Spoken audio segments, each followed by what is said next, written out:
Hi, I'm back. So I kind of wanted to backtrack a little bit, actually, back to my daughter. As I said previously, her dad and I did not, she was an unknown pregnancy up until 2 days before she was born. I had a pretty nice physique back then. I wasn't thin. I've never been thin, but I wasn't overweight. I had no belly. I was still getting my menstrual like normal, and somehow the Lord provided a baby. So she was born, like I said, 48 hours after I knew that she was inside of my body. And, so it took a few days, I think, but I eventually had to tell her dad. And then, it took a few months that he made a decision not to be a part of her life as of now. It could change in the future. It's not really up to me. And I'm not interested in predicting the future.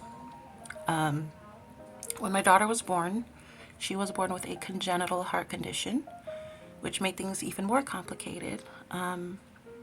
So we were in the hospital for the first 3 to 4 months of her life, and then in and out of the hospital for the first 3 years of her life.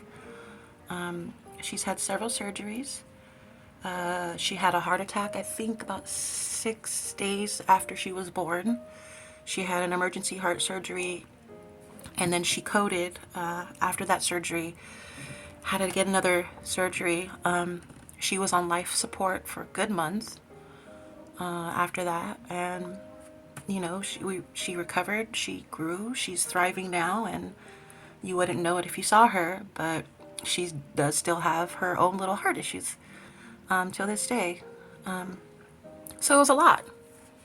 It was a lot going on as a single mom, again, mind you.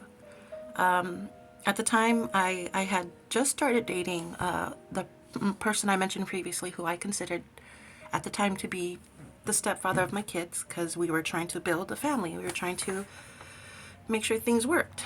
And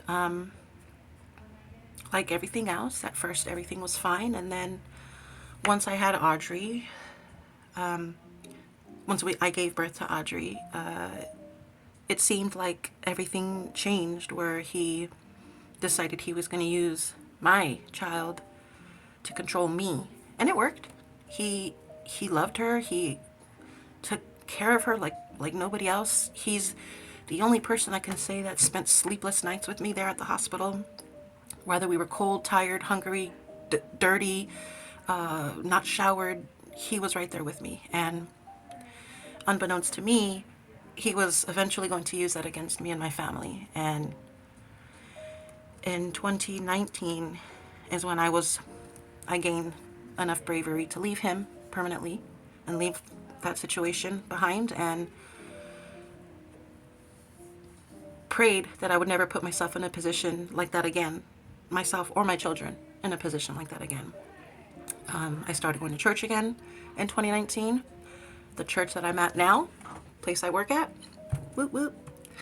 And that seemed to really bring the demons out of him. Like, he hated that I was going to church. He would tell me I wasn't going to church. He would say, "You're a whore, and you're probably going to go see other men." With my kids, I had my kids, we're going to church, I'm going to go see other men. Just the most vile, most disgusting things that you can think of a man to say to pretty much every man now to me. I mean, none of you are good, my opinion, but anyway, I'm rambling. Yeah, he didn't like that I was pursuing a relationship with Christ. So I did leave that situation.